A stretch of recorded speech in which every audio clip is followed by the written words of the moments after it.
Okay? Let's go to England. I'm tired. Let's go to England. Let's go to England. Do we have the results for the weekend, please? So that we'll have a look at what happened. I know that Kotoko remained top of the table. They lost 1-0. I had even forgotten that Kotoko lost the game. But they lost by 1-0. Hasselhoek won. And Kotoko remained top of the table. Nations FC are also in there. Gold Stars have the same points as Kumasi and Kotoko, but they're only second on goal difference. They failed to win over the weekend. Anyway, we're going to go to England now and talk you through quite a lot of matches that happened over the weekend. I want us to start with a match that happened yesterday. Manchester United, Ruben Amorim, the disaster of a run continued. Yesterday, they lost at Old Trafford, Crystal Palace, in a shocking result that's now put pressure on new manager Ruben Amorim. Take a look at the highlights. Let's talk Premier League action now. Sucho, you've been monitoring the Chelsea game. What's happening there? Okay, we are into stopping time, 91 minutes. Referee has started 7 minutes anyway, but Chelsea are leading by 2-1. West Ham opened the scoring through Gerard Bowen, and then Chelsea equalized through the substitute Pedro. And then there's an own goal from Aaron Wan-Bissaka from a deflected shot from Cole Palmer, but it was awarded as an own goal to Aaron Wan-Bissaka. Okay, so at the moment, Chelsea are holding on to... On their way to victory. Yeah. All right, fantastic. Bright says the risk in the Ghana Premier League far outweigh the dividends therein. Life being lost through it, I don't get it. Joy Deadline Day stories coming through quite a lot, and I'll be updating you all throughout the day. Suke says Man United is a frustrating club, man. These players have clearly proven not to be good enough. That's in different system. What makes it difficult now is the club simply doesn't know how to sell, and Indians are broke AF. Amorim will be the last person I blame. Send us your messages on Twitter using the hashtag Joy Deadline Day. Lots of transfers. Celtic have agreed to sign Jeffrey Schlupp on loan from Crystal Palace. His contract is expiring in the summer, and he's undergoing medical in London ahead of that move. So Ghana's Jeffrey Schlupp is off to Scotland, leaving Crystal Palace to join Celtic. Aston Villa, they've agreed a deal to sign Axel Disasi on loan from Chelsea until the end of the season with no buy option, so he will return. Chelsea have also recalled Datro Fofana from his loan spell, and then Lloyd Kelly has joined Juventus on loan from Newcastle United with an obligation to buy. And then you've got Kelechi Iheanacho, who's also moved to Middlesbrough on loan from Sevilla until the end of the season. Marco Asensio, you remember him. He's joined Aston Villa on loan until the end of the season, and he joined them from Paris Saint-Germain. More of these deals coming up in a transfer deadline day segment. But let's talk about Guinea's match day, the analysis from the Premier League. DK, lots of games we've gone through on the highlights. I don't know which one you want to focus on today. First off, Mohamed Salah. He's the best player in the world as it stands. He is, by far, the best player in the world. And it's quite unfortunate that Liverpool haven't consistently won the big things to put him in that conversation. But when it comes to actual gameplay, the numbers that he's producing, he's probably the most efficient player in Europe, or probably has been the most efficient player in Europe for the past, I think, 5 years. He's that good. Chance creation, assist, goals, you are almost guaranteed that he'll get it for you. As to whether the team will go on and win, that's another thing. But you just know that Salah's 25-plus goals and assists guarantee is always going to happen. He's that good. He has 21 goals so far this season. Already, and we just... In the 7 seasons he's been at Liverpool, it's only 2 seasons where he hasn't hit the 20-goal mark. And those 2 seasons, he's got 18 goals and 19 goals. Yeah. Every other season, he's hit at least 20. That is ridiculous. It's crazy. And it just shows how good he is. I don't think Liverpool were at their best against Bournemouth. Obviously, we expected it to be a very difficult game. Yeah. I think quality-wise, Bournemouth just fell short when it mattered most. And it's been like that with the story of Liverpool's tough games this season. The opponents just fails to show up, and then Liverpool capitalize. And I always say that's the mark of champions. When you get your chance, you score. You look at the goal Salah scored to to kill off the game. That wasn't a chance. But with Salah, it's almost a guaranteed goal. And when you have players like that, when you want to win the title, you need players like that with that killer instinct to be able to kill off games when it matters. And luckily for Liverpool, they have Mohamed Salah to do that for them.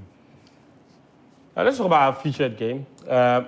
Manchester City against Arsenal. I think, given Man City's form, the result wasn't so surprising. And yet, some way, somehow, they still found a way to really shock you by how bad they were.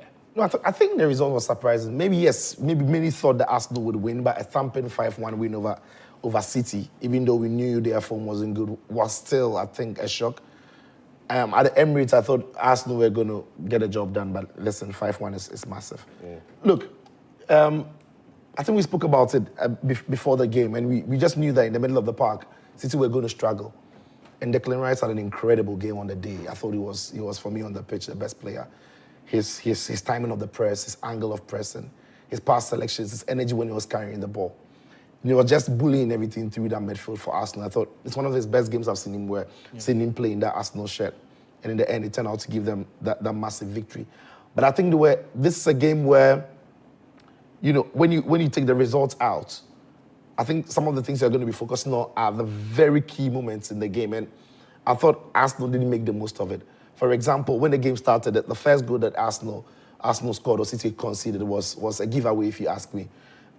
Stones shouldn't be picking Akanji out in that position. Akanji shouldn't be trying to control the ball in the way he was trying to do with 3 Arsenal players on his side.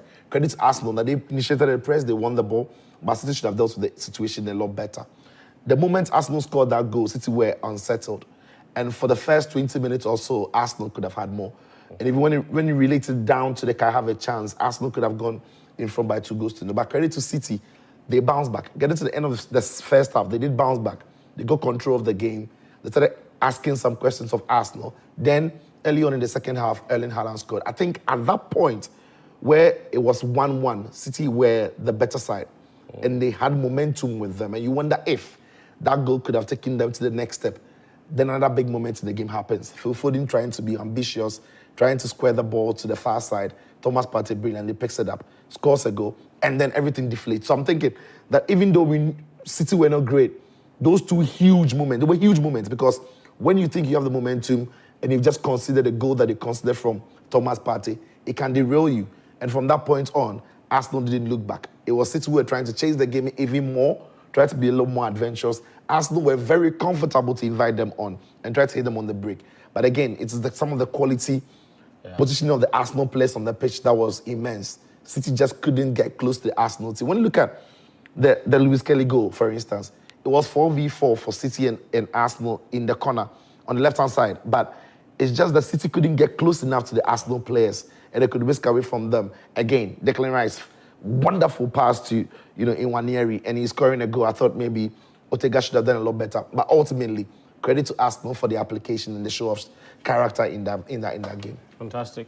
DK, you've got some more things you picked up from that match that you want to show us? Cicho spoke about positioning, and for me, it was Arsenal's use of the overload. We see it time and time again, but in this game, for me, it was just particularly very interesting to watch. You spoke about the Lewis Kelly goal, and you look at how Arsenal have camped, so essentially taking City's defensive line towards this side. And when you say they couldn't get close to them, that's also the key.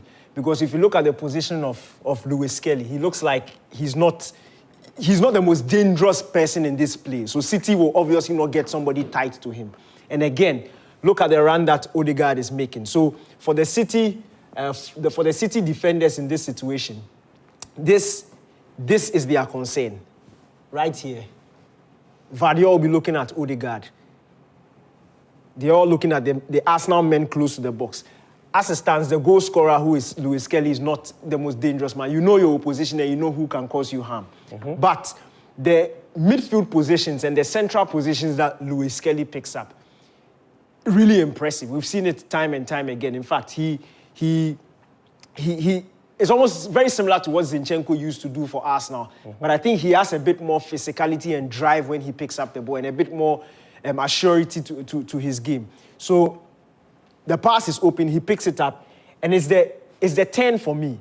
Once he picks it up, turns, and all of a sudden, that turn makes danger. He takes the ball on the turn. He takes the ball on the Himself turn. up and allows the ball to roll. And all of a sudden, there's danger for Manchester City. And you don't know whether to close him on his left-hand side. And to be frank, on paper, the Man City defenders did what was right.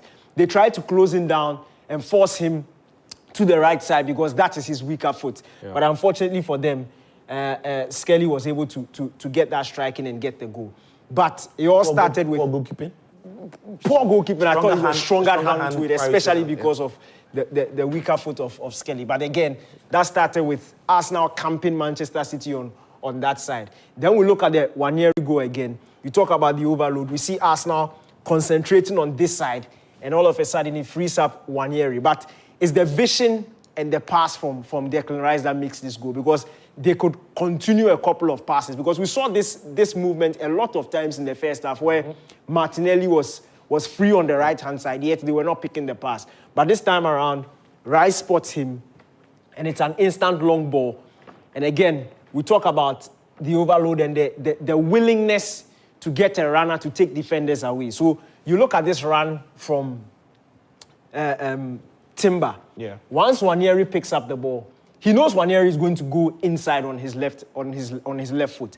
But his job is to take a defender away from him and create space for Nwaneri. So once he comes across, all of a sudden, you see a Savinho, who is, I would say he was poor in his defending, but the City fullback who is behind Savinho, it takes him towards the run of Timber, and it opens up the space for Nwaneri to hit the shot. And then obviously this was a super shot for Nwaneri to get the ball in the back of the net. But this is what we are talking about. So Timber comes in, he makes that run in behind, takes the fullback away, and then Nwaneri has a free shot to just tuck it in the back of the net. And for me, that was brilliant. And again, you talk about the Kai Havertz goal. Once the pass comes in, and I want you to look at the run of Kai Havertz.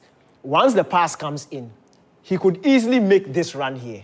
He could easily be making this central run here and encourage the 1v1 between Martinelli and his man.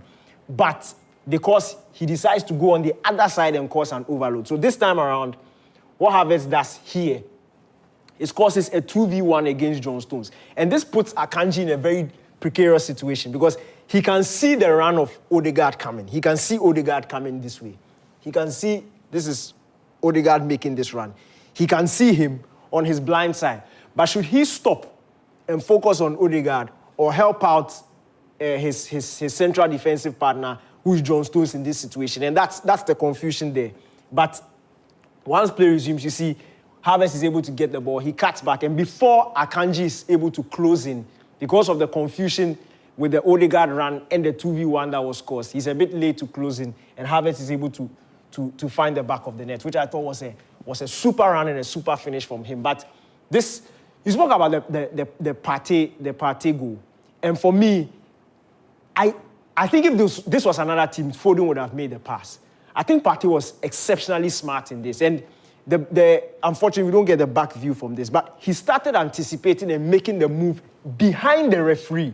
Oh. So that was... He was hiding. He was hiding behind the referee. So that was on Foden's blind side. If you look at the camera angle from Foden's POV, he is seeing his man, I think it was Mamouche, who was free on that side. And all of a sudden, Partey is just sneaking behind the referee, anticipating the pass. Once it's made, he pops out behind the referee and picks up the ball. So that's Partey, picks up the ball, and all of a sudden, he has space, time, and we know he has the technique. Yes, it was a deflection, but he had to be on target for it to hit the back of the net. And it was, for me, it was brilliant anticipation from Partey, hiding behind the referee, sneaking past it, making the interception and hitting the ball. And you could see that everybody was screaming shoot when he had the ball. Yeah. Because he's got a reputation for it. Yeah. But again, one of the things that would have disappointed Man City faithfuls, and when I was watching, I was surprised, was that when City have used Erling Haaland's physicality, they've often had some joy.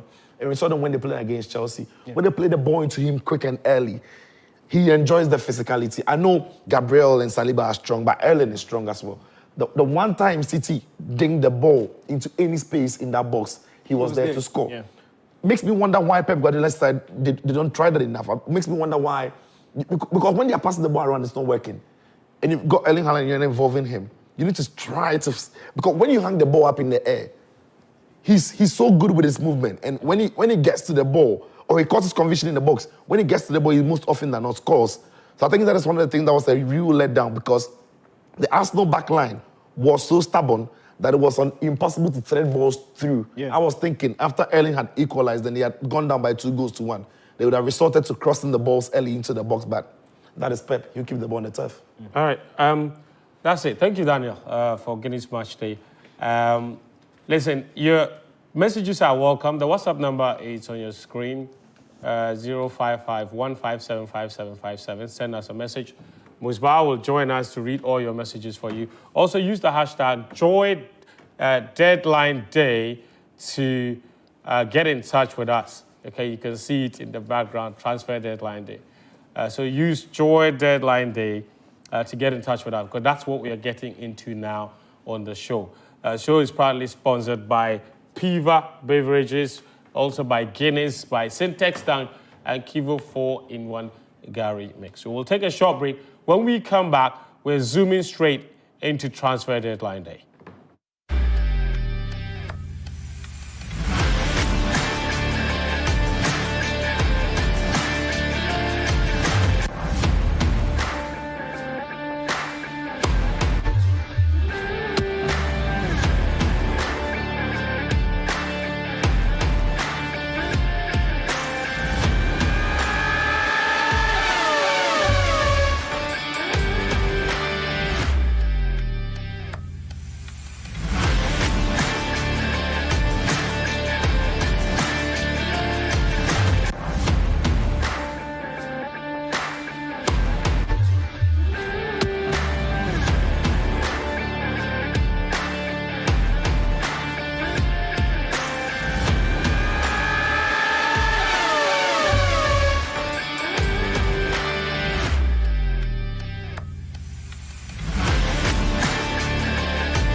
Welcome back. We're officially on Transfer Deadline Day show. That's a special edition. My name is Fentio Tahir Shonto. The show is brought to you by, don't laugh. I didn't say there was something in my mouth, so it was toffee. My name is Fentio Tahir Fentio. I'm glad that they didn't capture the two of you. Welcome to the show. It's proudly sponsored by Piva Beverages, producers of Piva Water, Syntex Tank, solving all your water storage problems. Kivo 4-in-1 Gary Mix, Amagari Sokis, I had a day. They're also by Guinness here on the show tonight. We are looking at all the major transfers from across the globe. And the man that's been keeping a track of that, plus all your messages on social media, is Razak Musbah, who's joined us. Razak, welcome to the show, man. Thank you, friends. You okay? I'm good. So much. Charlie, yeah, there's so much happening. Listen, there's not a lot of time to waste. So let's go through your WhatsApp machine so far. Yes, so we have messages the there. first message coming here. It said, Dear Fento, please allow me to send audio because I can't express my feelings about what's happening in the local league very well while typing. He wants to send an audio message. Try and send a text. This one says, little did I know. Okay, that's a whole passage, isn't it? Yeah, it's a whole passage. Is it a birthday wish? Or an anniversary wish? Yeah, I think it's something like that. Very long. But if it's an anniversary wish, well, nice couple. There it is. Okay, fair enough. Go on. This one says, good evening to you, Mr. Fentio, and your guys over there. Can Ghana football gone bad to the point that I don't even want to watch this issue of hooliganism has been happening and nothing have been done about it. Why wouldn't it continue? Ghana football is in a big pit and duty bearers are sitting aloof. May God have mercy on the deceased and the family. From Jacob School inside Yeji. Where is Yeji? Fent? Yeji is where? Which part of Ghana is Yeji? No idea. Okay. Fifi Aite. Fifi Aite says, hi, Fence. You are on point. Cantona was faced with a criminal charge of assault, which he admitted to, resulting in a 2-week prison sentence, although he was freed on bail pending an appeal. This was when he kicked a Crystal Palace fan at the Selhurst Park over there. So this one's also from Obed McCoy from Medina. Hello, friend. Can you guys please give me one advantage of this league to the country or the players? Football is changing economies elsewhere while killing people here. The league is not even attractive to me in my single room here at Medina. How much more an investor? No proper sponsorship, no marketing, no security. The pitch, the environment, and the style of play is a risk and security threat to these players. In fact, ban this thing from this country. He called the league this thing. Yeah, man. Yeah, man, this thing. Good evening. I think Paulie died from the stab as much as he did from the poor emergency treatment in stadium. What will happen if we stop playing football? Let's do just that. And that's King Fahad. He had some very strong words. Yeah, strong words there. Anyway, a quick one. This one from, is he, okay. I thought he was trying to say Sicho and he said Tisu, but it's called Tisu from... Teso Suleiman is from my village. Van Boy, right there. Okay, Teso Suleimana. Thank you. First time hearing the name, honestly. Yeah. Yeah, Because from Van Boy. and see the way I emphasize it. Yeah. I mean, if I see somebody from my village, I'll be happy. Interesting. They said if Manchester City defended their trophies the way they defend their goal, they'd have lost the Premier League to a Sunday League team by now. That's an interesting one. Yeah, people are just jabbing Man City there. So good evening, guys. I hope you're doing well. Please, Barcelona update. If you're looking for transfer, we'll see what we can get for you as far as Barcelona is concerned. Given the sports zone, it seems we as a country have not learnt our lessons from the May night disaster. It's unfortunate we lost a life again. Happy Chelsea won today. Greetings to all Chelsea fans in Ghana. Chelsea won. China. That is Castro Steve from China. Okay. China. It's in the Upper East region. Oh, yeah. Yes.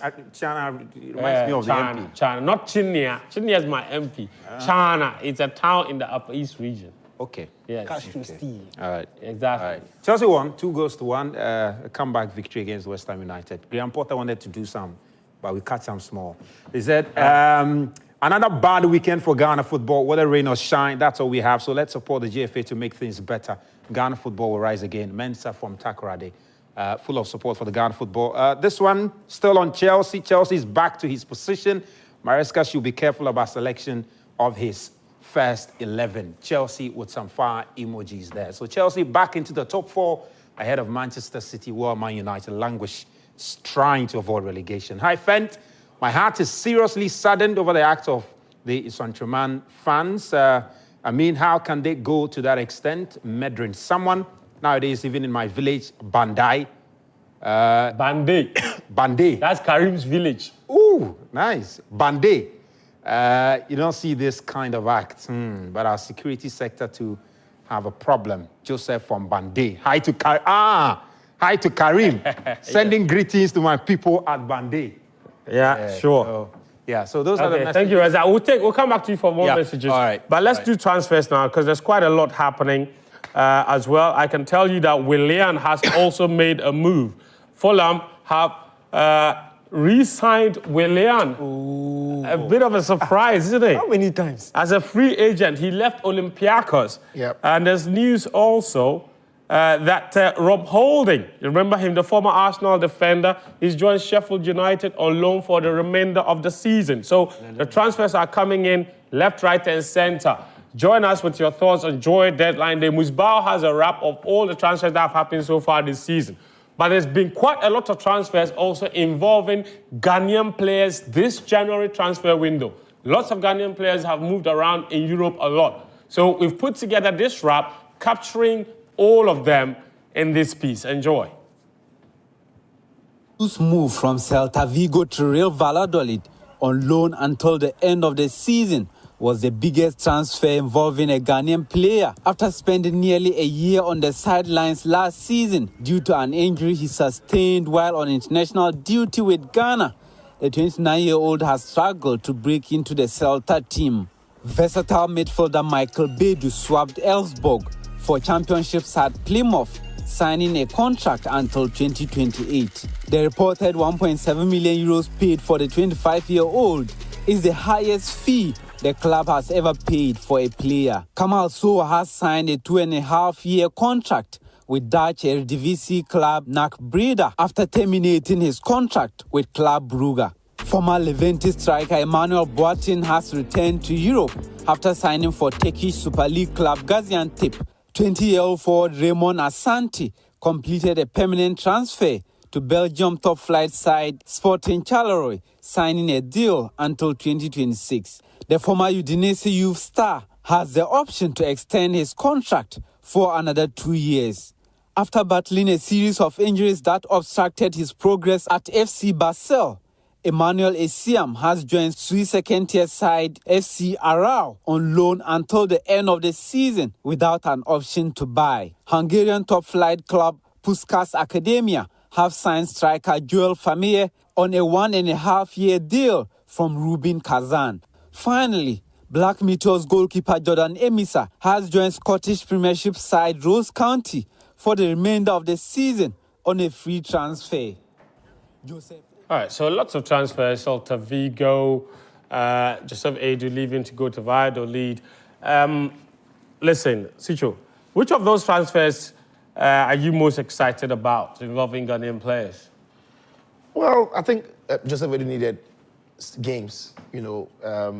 After that injury of his, he needs game time now. So getting on that transfer to go to a team where perhaps maybe he's been assured of game time is what he needs.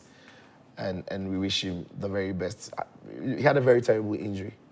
To recover from that, at times it takes a while, or maybe if you're not careful, you don't get back to the same player that you were. But maybe then with game time and playing in a club where maybe there's not much pressure, he can rediscover that, because at the moment it looks like Ghana, we need every Black Star player to be firing at all cylinders to give us any hope or whatsoever to qualify to the World Cup in the US and Mexico and Canada. What's happened to Kamal Soa? He was supposed to be one of the saviors of the Black Stars, the new generation Black Stars players. He's sort of faded into oblivion now. He's had to terminate his contract at Club Brugge. And now he's gone to NAC Breda in the Netherlands. Yeah, wasn't getting playing time at all. And I'm sure that's what influenced his absence from the Black Stars. And look, not the Dutch Eredivisie has served Ghanaian players well in the past. Just hoping that he goes there, gets enough playing time, gets back to his best, because he's really good. He can play on the left-hand side, he can play behind the striker, he can play as the main striker.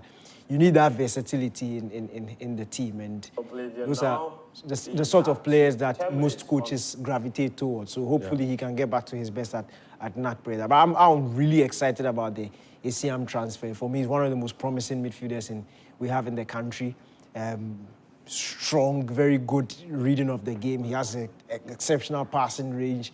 He's strong. He can, in terms of the box to box, he can sit back, be your DM, your deep line playmaker. He's really a solid player. And it was just quite unfortunate that at Basel, it looked like any time he got into the first team, then an injury happens, then he has to go on the sidelines, he comes back, then an injury happens.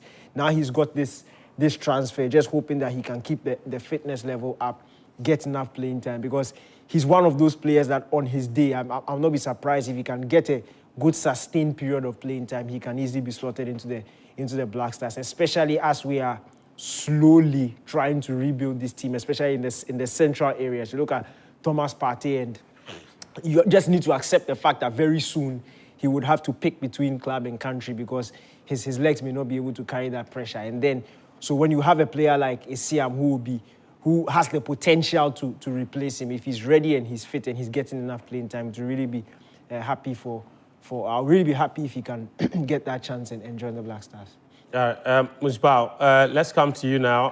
Take us through some of the the big club by club, what's been happening at the various clubs. There's a lot of transfers there to talk about. What have you got for us? Yeah, so much to talk about is Manchester City. We're going to start with, we know the issues they have in their side, how they've been struggling this season. They've made a few signings, and of course, we saw that earlier this month. Well, you just look at this youngster they got from River Plate, Claudio Echeverri, fee not disclosed, but then they got some few other defenders, particularly Kusanov, there from Lens. We saw him feature in their first game against Chelsea, big player. And they also got Vitor Reis. Of course, he hasn't featured yet for the club. But big move for Manchester City this transfer window is Omar Mamouche, the winger who's joined them, featured twice so far this season. Was in the game against Arsenal yesterday. Didn't quite impress, but hopefully they will see more of him in the course of the season. In terms of exit for Manchester City, I think the big one there is Kyle Walker, who has moved on to AC Milan. Picked an injury. City were hoping that he will regain fitness and join them, but then all of a sudden decided that he wanted to try something new. So that's the big outing for Manchester City there. Kyle Walker's moved to AC Milan. And of course, there's this youngster, Juma Ba, who also moved to La on loan. Speaking of Manchester City, news just saying is that they're also trying to bring in Nico Gonzalez from FC Porto. And that deal is being monitored for a fee around 60 million euros. So that could be another in for Man City before we close the transfer window. Let's go on now. Yeah, so Chelsea's also, one O'Reilly midfielder at the Manchester City squad. Chelsea's trying to see if they can snatch the youngster. So hopefully maybe the outing might be updated if Chelsea is able to seal that deal. But at Spurs, they are also busy, been struggling. They've begun to pick a few, points recently, some good games. But in terms of the signings they've done so far, Antonin Kinski, not so much of a big name, but this guy, some would think he's a Ghanaian, but not. Kevin Danso, probably the biggest signing they've had this season. Kevin Danso joining them on loan. But we know that Matthias Tel is also on his way to Tottenham Hotspur on loan from Bayern Munich. It hasn't been confirmed. Spurs haven't announced it yet, but we know that he was on his way early in the day to England to finalize that deal. So we'll get you more on that. In terms of in Spain, we'll come to Man United because Marcus Rashford has left the club. Will Garnacho stay or not? The latest we have is that he's going to stay at the club. Nothing is going to happen as far as him moving out. Anthony has also left Manchester United. So as far as signings are concerned, at least two signings, and we'll bring you up to speed on that. But in terms of Real Madrid, all we know here is one player, Pablo Ramon, who has left the club on loan to Espanyol. And Barcelona, Alex Vale, is the only player who also left the club to Como. Not a lot of activity for these two Spanish clubs. No activity at all at Atletico Madrid. None whatsoever at Atletico Madrid. Of course, we know that Barcelona were interested in Marcus Rashford, but there was a little situation there with Ansu Fati. The player was hesitant to leave in Barca, hoping that he can fight for a place at the club. And because of all of that situation, Marcus Rashford couldn't end up at Barcelona. The player was interested. It might have been the biggest signing in Spain this transfer window. For Bayern Munich, on the other hand, not so much big signings there. Just Jonas Ubeck from Cologne. Then they have Bajun Daboy, hope I got it right, from Los Angeles FC, also joining the squad. They wanted Nkunku, but not sure what happened there. What happened was that they were offering to bring him in on loan. Nkunku wanted a permanent move. That if he was going to move from Chelsea, it was always going to be a permanent move or nothing else. And Bayern were only interested in a loan move, so that fell through. That fell through there. So that's it for Bayern Munich. For Paris Saint-Germain, quite some decent signing. They got their man there, Visha. They got their man from Napoli for 70 million. They had to, pay a lot to get this guy. They got him there. He started playing for them. Not sure, those of you who've been watching him play, if he has impressed you yet. But in terms of their outings, Randa Kolomwani, youngster they signed from Germany, all of a sudden, is surplus the requirement and has had to go all the way to Juventus. Scored 2 goals now for Juventus and Juventus fans. 3 goals. 3 goals for Juventus. Interesting. So he's banging in the goals. And Juventus fans are happy about that. I saw Sisho tweet about it earlier in the week. He was happy for Kolomwani there. But for Borussia Dortmund, just some players moving from the club. Marlon moving to Aston Villa, and Sebastian Haller also moving to Utrecht on loan. So that's what has happened at Borussia Dortmund. No player has ended up there. Of course, we know there was a little talk there about some Chelsea players, some Chelsea players moving to Borussia Dortmund, but it wasn't quite finalized there. For AC Milan, Kyle Walker is the biggest signing in this transfer window. We know at the moment, and in fact, we've got the visuals for João Felix, has landed in Italy, and we understand the player is open to moving to AC Milan on loan. He has landed in Italy. Sky Sports just reported that, and he is going to join AC Milan on loan from Chelsea. It's a deal that will be done before the transfer window closes. So they will be getting Kyle Walker alongside João Felix, and that will be massive for them. The only player who's left AC Milan is Fode Ballo-Toure. Make that two. Benazza is also going to Olympique Marseille to join Roberto De Zerbi. So that's another exit for AC Milan as far as that's concerned. And you were talking about the exits for Paris Saint-Germain. One player that you didn't mention is Marco Asensio, who's gone to Aston Villa as well. So that's another exit at Paris Saint-Germain. So the stories are unfolding. At the time we made this graphic, some of those stories or some of those transfers were not done yet. Yeah, some of them were not done yet. So for Napoli, still in Italy, Philip Bellin is the only player who's joined the team on loan from Bournemouth, and Conte appears to have found something in this player. He loves the English boys, doesn't he? He loves them. He loves them. Is it English boy? Maybe let me call it British boys, right? Okay, well, he's seen what Scott is already doing. Is it Norwegian? Yeah. It's not British, but of course he where is he from? He's from, is it not Norway? He's from one of the, from a funny country. If I told you, remember, I'll figure it out. I'll pick it up for you. Yeah, but Conte seems to be a big fan of players from the Premier League. Yeah, absolutely. Because he's already got who? The youngster. He's got McTominay, he's got Gilmour, he's got, Anguissa, who, of course, met Anguissa there. But he brought on, Gilmour, and he brought on Scott McTominay as well. As well. Lukaku too. Yeah. So, anyway, he's got Juventus. For Juventus, Kolo Muani hit the ground running. Renato Vega also from Chelsea on loan, and they've got Lloyd Kelly also from Newcastle on loan. So Juventus, for now, the only money they've got is to get players on loan. They haven't signed any permanent player. And Renato Vega played his first game, I think, in this weekend, and he did pretty well. The player who was left is Danilo, gone all the way back to Brazil. They're all going back to Brazil. Neymar going back to Brazil. They're all going back to Brazil. So that's for Juventus, and still more players, actually. These are their exits.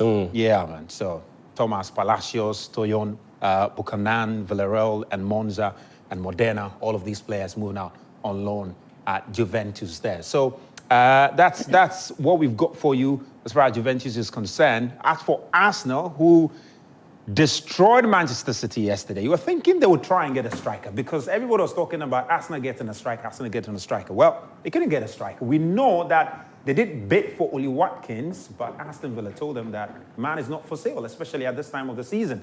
Hopefully they will try again at the end of the season, but they wanted a striker to push Liverpool. But at the moment, looks like they can do without a striker after trashing Manchester City. Josh Robinson from Wigan Athletic is the one who's joined the club.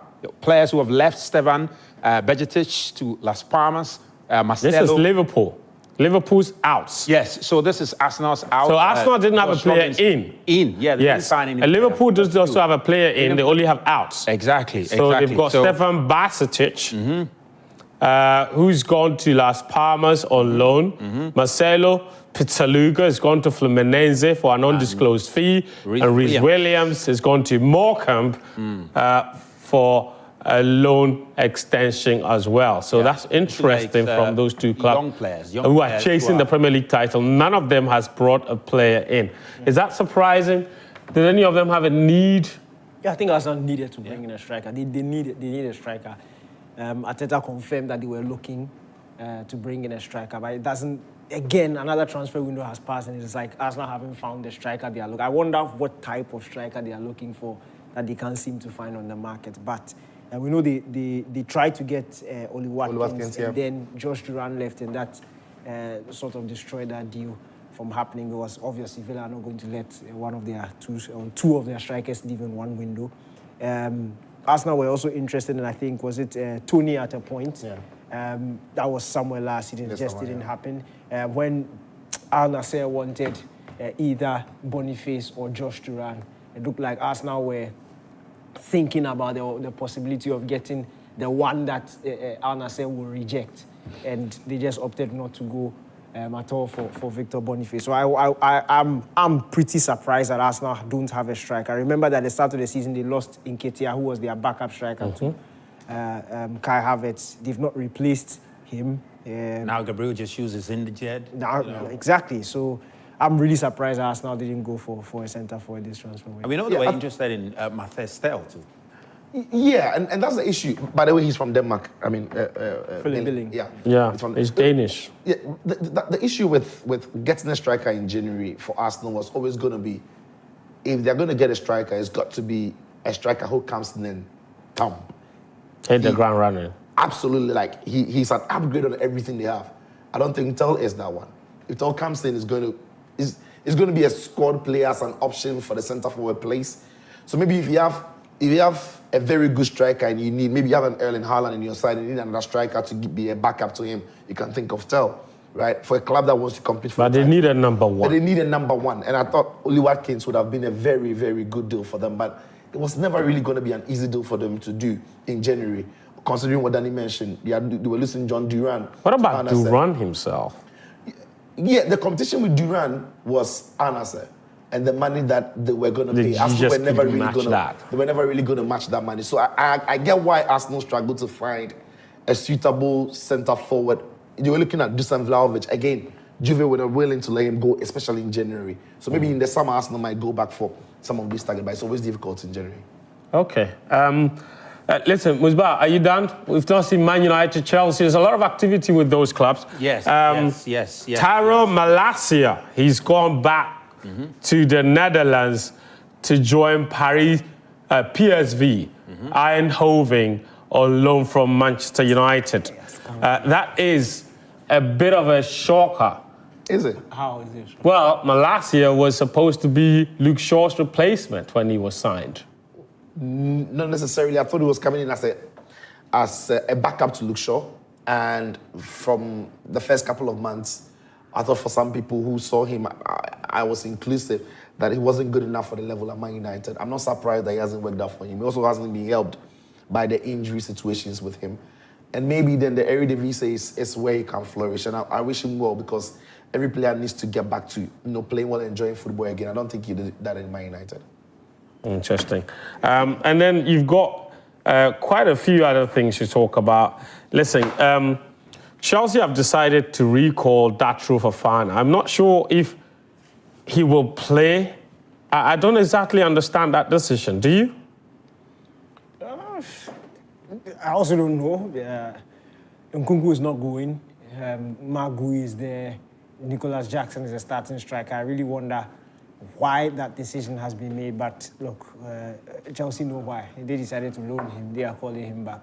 So maybe there's a need for it. It's not like the Chaluba situation where we could clearly see the need for a centre-back and then they recalled him, which makes sense. But this time around, it's a bit confusing. But maybe they just want to beef up the squad, because remember that they're also playing in Europe. This is the crunch time in the season, so you need as many bodies as possible. I think, again, what Chelsea want to do is to find a loophole in the European loan moves. There's a limit, there's a cap to the number of players a club can loan. And now Chelsea are going to loan Disasi. Chelsea are going to loan Joao Felix. And these players are going to fetch more loan money. Disasi is going for 5 million to Aston Villa. Joao Felix is going for some money as well. And Chelsea had hit their cap. So I think they are recalling Datro Fofana. I think Chelsea had hit their cap. I think they are recalling Datro Fofana to open up the space for them to be able to loan, Joao Felix and Disasi, who are going to bring them a lot more money. So again, it's Chelsea's owners playing the smart one and finding what they've said since day one, the loophole. And apart from that, Musbah, any other update? Listen, globally, there's quite a number of transfers going on. Yeah. Neymar is gone back to Santos. Look, he's finished. Let's be fair. He's finished. He's going to have retirement time at Santos. I think that's what he's going to have. How so? I think he says he wants to play one more World Cup. I think And the Neymar situation is a sad one for me because he's a genuinely, really, really talented footballer. I think brilliant to watch on his day. When he was at his peak, he was brilliant. But as what people would call a professional footballer, his lifestyle didn't perhaps maybe help in his fitness levels because he started getting too many injuries. And at Al Hilal, he played 7 games, for them, scoring only a goal. He was never fit for them because of the ACL he suffered. And when he returned, he also had massive problems. I think maybe back in Brazil, where he's close to home, in a league that, the way they play allows him to enjoy his game more without necessarily the physical demands of the European game. Maybe then Neymar begins to play a lot better, and from there get a fit. Once Neymar is fit, it doesn't matter where he's playing. He can be very vital for this Brazilian side that have missed him so much since he's been absent. I don't necessarily think it was a lifestyle issue because, to be frank, if you look at the major injuries that he suffered, they were mostly impact injuries, knee injuries, ankle injuries. He hardly ever got muscle injuries. Muscle injuries usually came after a long period out, which is very normal for most footballers. When you've not played actively for a very long time and you come back and you are thrown back into the fray, you tend to suffer muscle injuries. So I just think he's one of those players that was just unlucky. And again, it's a usual thing when it comes to ball holders. Players who love to keep the ball, have a lot of tricks and skills. You get a lot of hits throughout your career, which will also increase your risk for injury. So it's something that it was bound to happen, obviously. But to me, I'll still maintain that after Ronaldo, Messi, Neymar comes next. He's absolutely brilliant. Let's look at Manchester United's transfer activity then. They are struggling at the moment, and they're letting Malacio go. They've let Anthony leave. I mean, that Anthony transfer for 100 million only, 2 seasons ago? That hasn't exactly worked out, and he's been shipped off to Betis in La Liga. That is a rather disappointing end to what looked like a very promising transfer indeed. Again, I didn't... very disappointing the way it turned out. I thought, again, it's a clear example of how bad Man United have been in transfer markets, or in the transfer market in trying to find players to fix the problems. Anthony looked like a decent signing from Ajax, but look, when you're signing a player, you need to situate the skill set, the player's ability, the physicality into the league and the club the players come to play for. I watched Anthony for 2 months and I concluded that he was not a fit for the Premier League. He was never really a good player for the wide position where he has to take on people, get the skill. Danike, why are you laughing? I've been very consistent with this Anthony matter, and people think maybe I have an issue with him. I've been, in the end, vindicated. He never really is that player who's got the best of pace to go around players. He doesn't have the skill set and trickery to go past them. And he doesn't score. He doesn't assist. It's a terrible cross of the ball. He can't shoot the ball unless he's killing it. And he's not finding the top corner with regularity, right? People said he brought defensive balance. Then play him at left back, But in the end, United just know that they have to cut their losses. They sent him out alone. Maybe he plays well there and they're able to make some money from him. But you said it. United's transfer has been a disaster because when you're letting some of these players go, what has been the plan to replace them? You've let a player like Marcus Rashford leave the club, and maybe it's fine, he should go because he hasn't played well for the club this season, or maybe in some seasons he hasn't been consistent. But what's the plan to let Marcus Rashford leave? Because he's leaving the club, and he's leaving behind Joshua Zirkzee, Garnacho, Amad Diallo, and Rasmus Højlund. I dare say that put all those players together, Rashford is a better goal scorer than them, and Rashford's bar is not high in terms of goal scoring. So if you're letting him leave, then you need to have a plan of replacing what he brought to the squad, right? And the club seem not to be doing that. So you're an attack, you're a man short, or you're 2 men short because Anthony has left as well. And then now Martinez is injured. You've not necessarily built that position. You've been light in the middle of the park the entire season. You've not bought any player for that position. The only one thing you've done is to bring in a left wing back who I think is decent because you've identified that problem spot and you're fixing it. But generally, I think Ineos and whoever the technical teams, the technical brains are, or the football director brains are failing big time at this job. Because when you brought in Amorim in the middle of the season, bought him no players, giving him no time to train the players, this market would have been a real statement to see how much you want to back this coach because if he doesn't want to play Rashford. You've allowed him to send him away. But where are you bringing in then to fill these spots? And I think United have been, shocking as far as this window is concerned. News also coming in is Tottenham's Dragosin had an ACL. So we understand Tottenham are in the market trying to look for another centre-back, including the Kevin Danso transfer. Yeah. Because now it's been confirmed that it's confirmed that Dragosin has suffered an ACL. Martinez for Man United has suffered an ACL. And the counts for the number of ACLs keep going high and high and high. I'm not sure if Patrick Dogu is the replacement for Lisandro Martinez, or even his coming is timely following his injury. Isn't he a fullback? He's a left wing back. So I think he's more for Malasia and the Shaw absence and the fact that Dalot has had to play out of position. And he's coming into a very, very dysfunctional. And that's the problem in Man United. They get promising talents, throw them into very dysfunctional teams. In the next 2 years, the cry will be they are not good enough. It's happened to almost every youngster who's come to the club. So that could also be the story of Anthony. I don't think so. I think I'll just mention that maybe one club that has been lucky with some of the transfers. Maybe Aston Villa. They got Marcos Asensio in their squad. They've got Marcus Rashford in there. They've got Andre Garcia in there. Yeah. And Axel Disasi coming through. Exactly. And for Villa themselves, so far, you could tell that in recent games they've been struggling, but then they've got this opportunity to play in the Champions League. And I think that's what is attracting some of these players. Someone like Marcus Rashford. Yeah, United, no Champions League football. Aston Villa, Champions League football. I can go and show what I'm capable of doing. And at the end of the season, I even attract a big team to come and land him there. To be fair, there were many top teams who were looking to sign Marcus Rashford. The possibility wasn't there for them in January. If he goes to Aston Villa... Many top teams? Yeah, he was linked. I should say he was linked to a lot of top teams. He was linked to Arsenal, he was linked to Chelsea, he was linked to Barcelona, I should say. But the concrete ones was just Barcelona, and they don't have money. So. Well, at least it was. So I'm saying that if he plays well for Aston Villa, then maybe that could open that window for him. Because I think he's still a very highly rated footballer. Whatever you think about him, I think he's still a very highly rated footballer.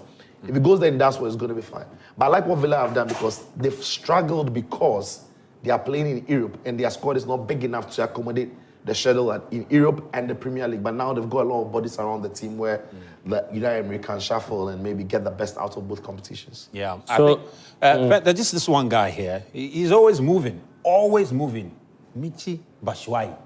He's run away from Turkey. Oh, he's run away. And he's got to Frankfurt now. He's gone to Frankfurt? Yes. He's now ended up at Frankfurt. And, that's an interesting transfer. Got to be a man from, what's his name? It's really interesting. Not sure if they're bringing him in to try and, make up for the Mamouche, exit. Most likely so. So and also, let's talk about... Noel Okafor has joined Napoli from AC Milan. Now it's been confirmed that Noel Okafor. So that's an extra attacker for... it can be perhaps a replacement for what they've missed in Kvaratskhelia, not like for like, but an extra body in attack.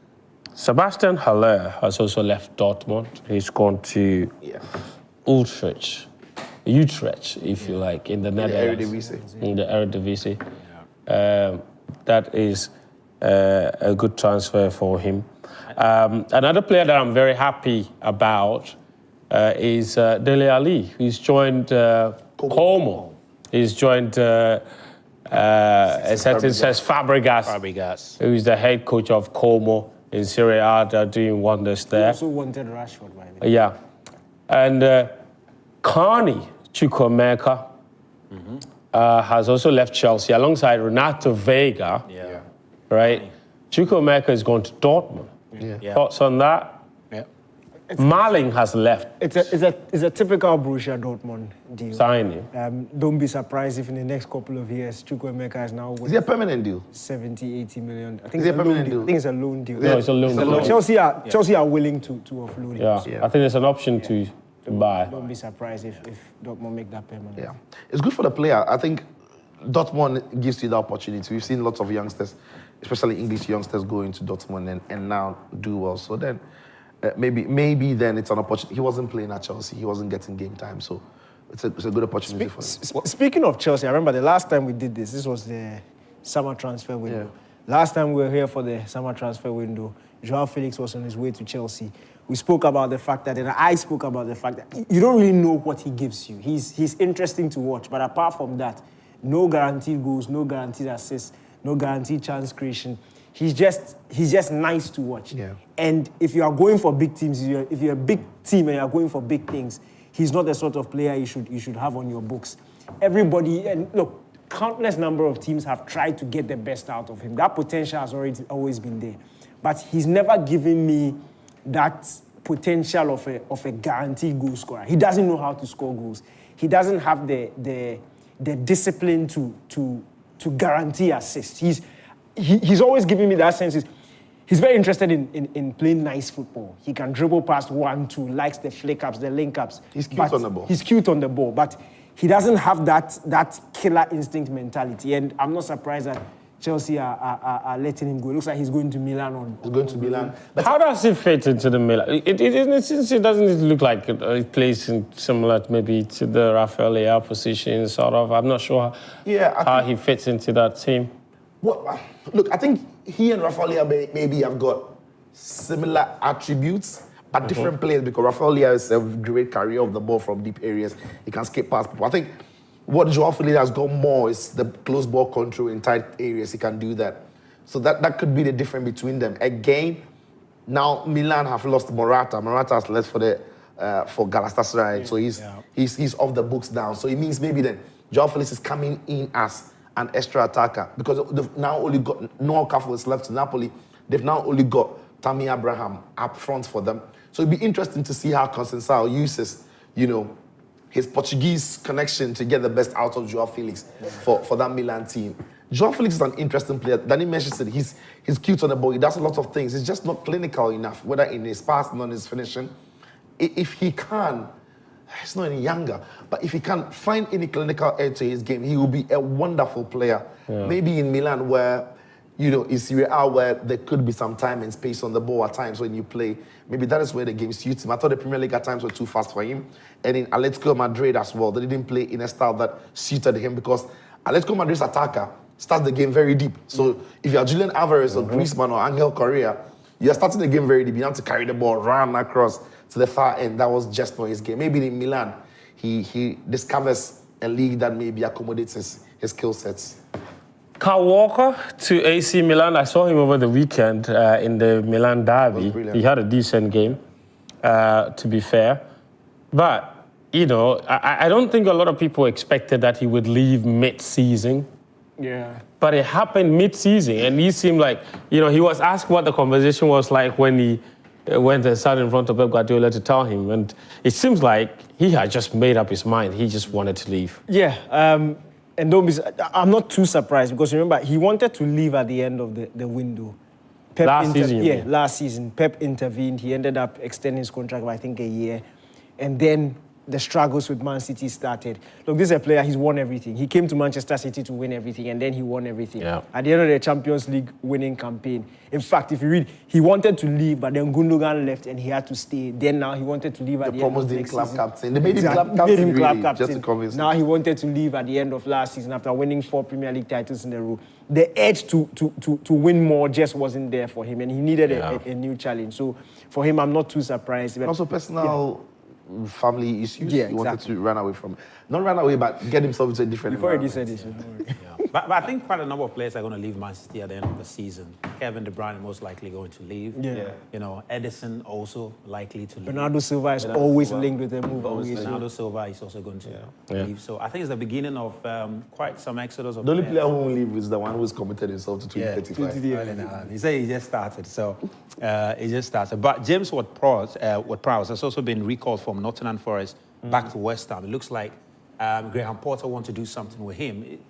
He's hardly played at I've just I think people, and that's why I love our audience and people watching. Somebody just alerted me to a message about that show for Fafana. He said apparently he has a knee injury and they've only recalled him to treat him. Oh, okay. So he's not expected to play any part this season. Thanks for that. That's weird. That's weird that you recall a player. When you recall a player from loan, normally it costs you money. Jose, boy in love. Thank you very much for that message. Yeah. So that show for Fafana will not be playing any part in Chelsea's season this year. Also, Eli Junior Krupi has joined. He's only 18 years of age, and he's Bournemouth. It's crazy. Well, for some, I thought you were reading a message. Yeah. When you say Eli Junior, Yeah, I thought Eli Junior sent a was message. sending a message. So, oh my goodness. For some Nigerian Yeah. interest, So I just saw that. here's a story that Yeah. Tel has signed for Kelechi Spurs. So Tel's move to Spurs is official now, per Fabrizio Romano. So there's that. And then, obviously, I think James Ward-Prowse as well.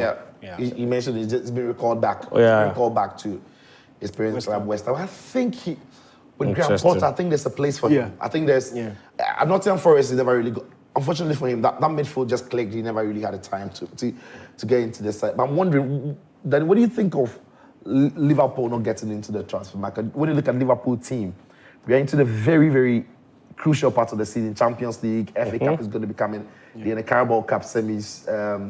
They've lost the game to Spurs. You know, but they are playing the second leg at Anfield.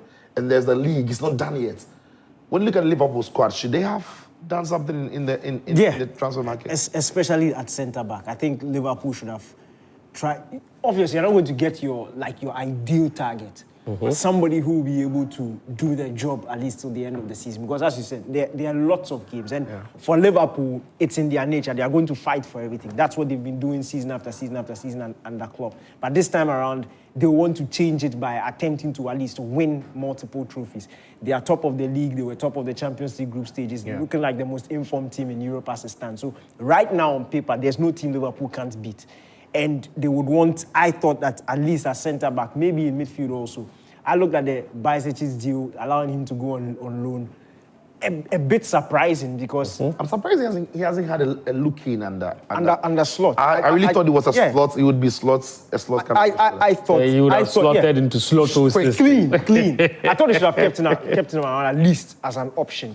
Because if you've noticed, in the last couple of months, Endo is beginning to make much more appearances in the team.